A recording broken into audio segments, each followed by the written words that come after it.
Tuhan bersamamu. Inilah Injil suci menurut Matius.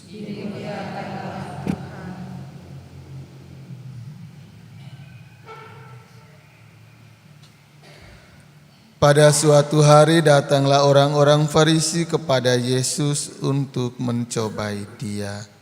Mereka bertanya, apakah yang diperbolehkan orang menceraikan istrinya dengan alasan apa saja? Yesus menjawab, tidakkah kalian baca bahwa Ia yang menciptakan manusia sejak semula menjadikan mereka pria dan wanita? Dan Ia bersabda, sebab itu pria akan meninggalkan ayah dan ibunya dan bersatu dengan istrinya, sehingga keduanya itu menjadi satu daging. Demikianlah mereka itu bukan lagi dua, melainkan satu. Karena itu, apa yang telah dipersatukan Allah tidak boleh diceraikan manusia. Kata mereka kepada Yesus, jika demikian, mengapa Musa memerintahkan untuk memberi surat cerai jika orang menceraikan istrinya? Kata Yesus kepada mereka, Musa mengizinkan kalian menceraikan istrimu, tetapi sejak semula tidaklah demikian. Tetapi aku berkata kepadamu, barang siapa menceraikan istrinya kecuali karena zina, lalu kawin dengan wanita lain, ia berbuat zina. Maka murid-murid berkata kepada Yesus, jika demikian halnya hubungan antara suami dan istri, lebih baik jangan kawin. Akan tetapi Yesus berkata kepada mereka, tidak semua orang dapat mengerti perkataan ini, hanya mereka yang dikaruniai saja.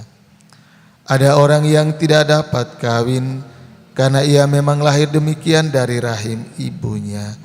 Dan ada orang yang dijadikan demikian oleh orang lain, dan ada orang yang membuat dirinya demikian karena kemauannya sendiri demi kerajaan surga.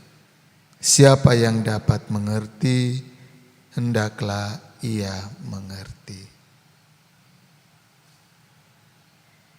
Demikianlah sabda Tuhan, terpujilah Kristus. Suster, Oma dan Opa, Ibu Bapak, Saudara-saudari, umat beriman yang dikasihi Tuhan, pada peringatan Santo Maximilianus Maria Kolbe, kedua bacaan suci hari ini berbicara kepada kita tentang kesetiaan.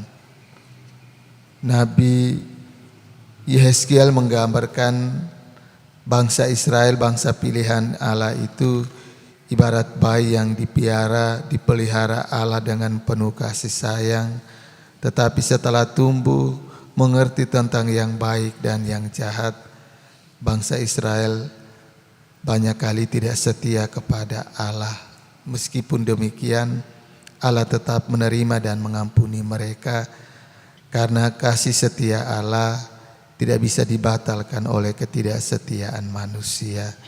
Dan hal ini juga disempurnakan oleh Yesus dalam Injil hari ini yang baru saja kita dengar, bahwa hubungan antara suami dan istri menggambarkan hubungan antara Kristus dan gereja yang tidak bisa dipisahkan dalam situasi dan keadaan apapun.